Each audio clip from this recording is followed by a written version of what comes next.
Hey, think about the last photo you took. Was it a selfie? A sunset? Your lunch?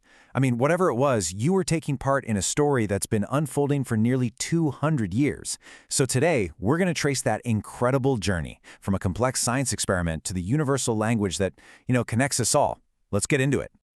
To really wrap your head around the scale of this revolution, you just need to see this number, $1.8 trillion. That's how many photos we, as a planet, take every single year. I mean, to put that in perspective, we now create more images every 2 minutes than were made in the entire 19th century. It's just a complete visual explosion. So, that really brings us to the big question, right? How did we get here? How did we go from a blurry image that took 8 hours to make to billions of crystal-clear memories being created every single day? Well, it's a story that unfolds in 4 game-changing chapters. And it all starts with the very first big challenge. How do you make an image permanent? See, for centuries, people could project images, but they were fleeting. They vanished. The chemistry to just freeze a moment in time, it just didn't exist yet. This right here gets to the heart of that original problem. For ages, artists and scientists had this thing called the camera obscura. It could project a perfect image, but it was temporary, kind of like a ghost, there 1 second, gone the next. The big breakthrough came from a French inventor, Nicephore Niepce. In 1826, he coated this pewter plate with light-sensitive asphalt, pointed it out his window, and just left it there for 8 hours. The result was blurry, it was grainy, but it was an absolute miracle, the world's very first permanent photograph. After Niepce's breakthrough, things started moving fast. His partner, Louis Daguerre, he refined the process, and in 1839, he introduced the daguerreotype. And this was the real game changer. Exposure times plummeted from 8 hours to just a few minutes. All of a sudden, photography wasn't some crazy experiment anymore. It was actually practical. And by the 1850s, it was a global boom. New York City alone had over 70 portrait studios. The middle class was literally lining up to get their pictures taken. Okay, but photography was still really complex, and expensive. It took a lot of technical skill. So the next revolution wasn't really about the science. It was about making it accessible for everyone. And that was driven by one man, George Easton. This slogan is just pure genius. Seriously, it perfectly captures Eastman's entire business model. He knew that to make photography a part of everyday life, he had to get rid of every single technical hurdle. The average person didn't want to mess with chemicals and darkrooms. They just wanted a picture. And this shows you just how brilliant his system was. You bought a camera, and the film was already inside. You go and take your 100 pictures, then, and this is the wild part, you mail the entire camera back to Kodak. They did all the messy, complicated stuff, sent you back your prints, and returned your camera reloaded with fresh film, ready to go again.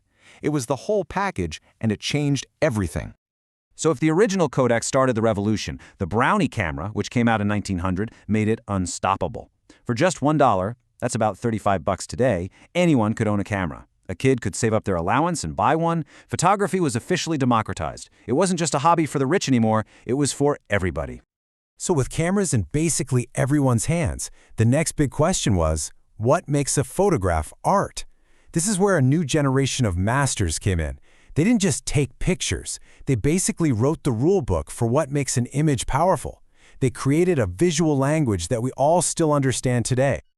The key to understanding someone like Ansel Adams is that he was as much a scientist as he was an artist. He developed what he called the zone system, which was kind of like a musical scale but for light and shadow. It gave him total control over his black and white images. He would literally visualize the final print in his mind's eye, like a composer hearing a symphony, long before he even clicked the shutter. And then you've got Henri Cartier-Bresson, who was all about capturing spontaneity. His whole philosophy of the decisive moment was about finding that one, single, fleeting fraction of a second where everything, the geometry, the light, the human action, all lines up perfectly to tell a complete story in one shot. It was all about instinct, not just looking around. And this reveals photography's ultimate power, the power to forge a real human connection. Dorothea Lange's Migrant Mother is way more than just a portrait. It's the face of the Great Depression. It just cut through all the statistics and politics and created this wave of empathy that actually led to social change. It proved that one single photograph could give a voice to the voiceless and honestly change the course of history. And that brings us to the final, and let's be honest, probably the most dramatic revolution of them all. The one that put a darkroom, a whole camera bag, and a photo album right into our pockets. Yeah, the jump from film to digital was massive, but the evolution didn't stop there.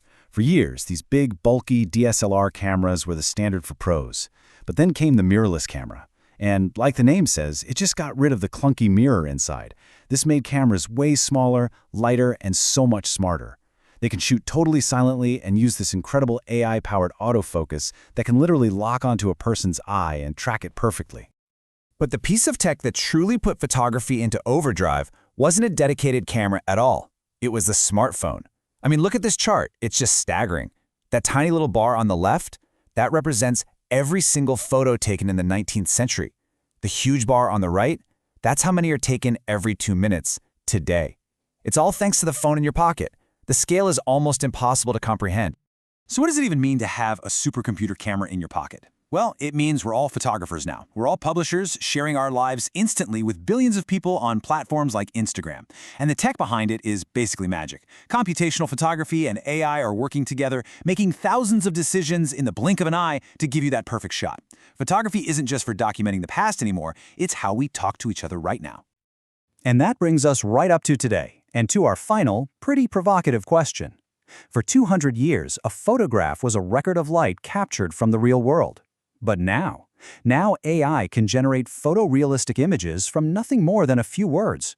This challenges the very definition of what a photograph even is.